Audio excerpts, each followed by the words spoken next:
कोई कुछ भी बोला, स्वयं को शांत को रखो।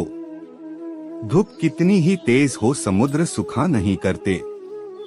मन की गतिविधियों, होश, श्वास और भावनाओं के माध्यम से भगवान की शक्ति सदा तुम्हारे साथ है और तुम्हें बस लगातार एक साधन की तरह प्रयोग कर सके सभी कार्य कर रही है। तुम उसके लिए शोक करते हो जो शोक करने के योग्य नहीं है, और फिर भी ज्ञान की बातें करते हो। बुद्धिमान व्यक्ति ना जीवित और ना ही मृत व्यक्ति के लिए शोक करते हैं। तुम अपनी पीड़ा के लिए संसार को दोष मत दो। अपने मन को समझाओ, तुम्हारे मन का परिवर्तन ही तुम्हारे दुखों का अंत है। अगर तुम अपना कल्याण करना चाहते हो तो सभी तरह के उपदेशों, सभी धर्मों को छोड़कर मेरी शरण में आ जाओ। मैं तुम्हें मुक्ति प्रदान करूंगा। सुख दुख का आना जाना सर्दी गर्मी के आने जाने के जैसा ही है, इसलिए इन्हें सहन करना सीखना ही उचित है। धर्म चाहे जो भी हो, अच्छे इंसान बनो। हिसाब हमारे कर्म का होगा, धर्म का नहीं। तुम्हारा मोहग्रस्त होकर अपने कर्तव्य पथ से हट जाना मूर्खता है, क्योंकि इससे ना तो तुम्हें स्वर्ग की प्राप्ति होगी और ना ही तुम्हारी कीर्ति बढ़ेगी। बुरा वक्त आपको जिंदगी के उन सच से सामना करवाता है जिनका आपने अपने अच्छे वक्त में कभी ख्याल भी नहीं किया होता है। किसी दूसरे के जीवन के साथ पूर्ण रूप से जीने से अच्छा है कि हम अपने समय के भाग्य के अनुसार अपूर्ण जिए। जीवन को भगवान से जोड़ दो, सब भगवान पर छोड़ दो। शांत रहना सही है, पर जब गलत हो तब नहीं। खुशियां मन की एक स्थिति है, बाहरी दुनिया से इसका कोई लेना देना नहीं है। खुशियां मन की एक स्थिति है, बाहरी दुनिया से इसका कोई लेना देना नहीं है। खुशियां मन की एक स्थिति है, बाहरी दुनिया से इसका कोई लेना देना नहीं है। जीवन ना कल में है ना आज में है, जीवन इस पल में है। इस पल का अनुभव ही जीवन है। हम दुनिया से कभी शांति नहीं पा सकते जब तक हम खुद अंदर से शांत ना हो। मनुष्यों को मोहमाया में पड़कर अपने कर्तव्य को नहीं भूलना चाहिए।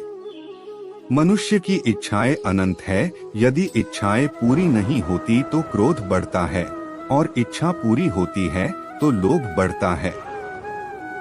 इसलिए जीवन की हर स्थिति में धैर्य बनाए रखे तथा इच्छाएं सीमित रखे। अगर तुम अपना कल्याण चाहते हो तो सभी उपदेशों, सभी धर्मों को छोड़कर मेरी शरण में आ जाओ। मैं तुम्हें मुक्ति प्रदान करूंगा। कर्मयोगी अपने मन और बुद्धि की शुद्धि के लिए ही अपने शरीर, मन, बुद्धि और इंद्रियों के साथ आसक्ति रहित होकर कर्म करते हैं। हे अर्जुन, मैं सर्वज्ञ हूँ। मैं इस सृष्टि का रचनाकार हूँ। मैं भूत, वर्तमान और भविष्य के सभी प्राणियों को तथा उनके विचारों को जानता हूँ, किंतु वास्तविकता में कोई मुझे कोई नहीं जानता है, ना ही समझता है। लोग कहते हैं अपनों के आगे झुक जाना चाहिए, किंतु सच बात तो यह है, जो अपने होते हैं वह कभी झुकने नहीं देते। यह प्रकृति है जो सभी गतियों का कारण बनती है। अहंकार से मोहित मूर्ख उस धारणा को धारण करता है जो कहती है मैंने किया।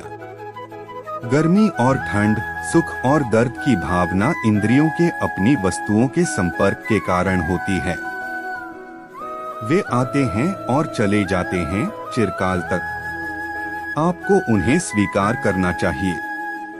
पूर्ण लगन के साथ अपना कार्य करो, लेकिन उसके फल की इच्छा मत करो, क्योंकि जब आप फल की इच्छा करते हैं तब कहीं न कभी आप अपने कार्य में पूर्ण रूप से समर्पित नहीं हो पाते।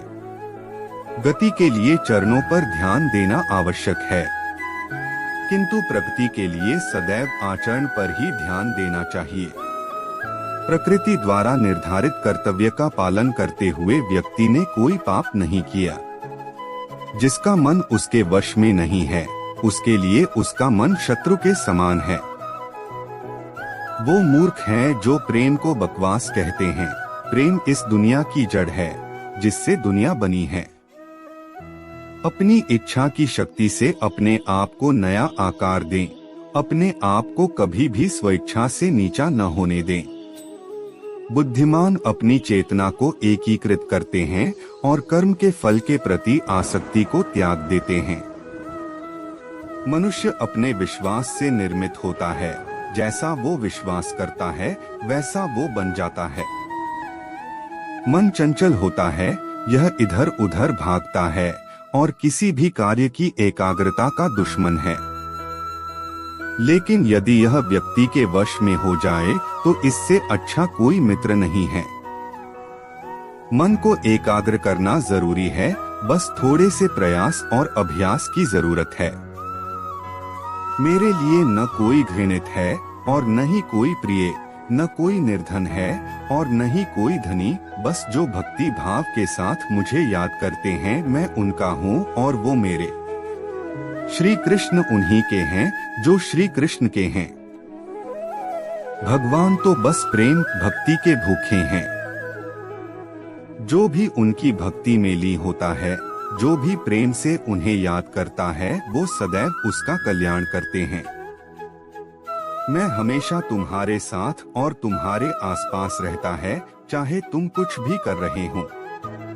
जब भी आप कोई बुरा कार्य करते हो या अच्छा कार्य करते हो, आपको लगता है कि कोई देख नहीं रहा, तो यहाँ श्री श्री कृष्ण कहते हैं कि तुम जो कुछ भी कर रहे हो मेरी दृष्टि सदैव तुम पर है। इसलिए आप यह मत समझे कि आप अकेले हैं, आपके साथ श्री कृष्ण सदैव हैं। जीवन में आधे दुख इस वजह से आते हैं क्योंकि हमने उनसे आशाएं रखी जिनसे हमें नहीं रखनी चाहिए थी। भावार्थ, हम सभी मनुष्य किसी न किसी अन्य मनुष्य से बंधे होते हैं या कहो किसी दूसरे इंसान पर निर्भर रहते हैं, और इसी निर्भरता से हमारे मन में उम्मीद और आशाएं बानी रहती हैं कि हमारा कोई मदद कर दे गए। परंतु कई बार हम गलत इंसान से आशाएं या फिर उपेक्षा कर लेते हैं, जिसके वजह से हमें कई दुर्हक और तकलीफों का सामना करना पड़ता है। हमें ऐसे समय में धैर्य से काम लेना चाहिए। जीवन में समय चाहे जैसा भी हो, परिवार के साथ रहो। सुख हो तो बढ़ जाता है और दुहक हो तो बट जाता है।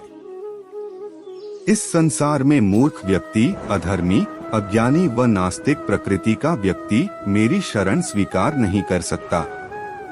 ज्ञानी व्यक्ति को कर्म के प्रतिफल की अपेक्षा कर रहे अज्ञानी व्यक्ति के दिमाग को अस्थिर नहीं करना चाहिए।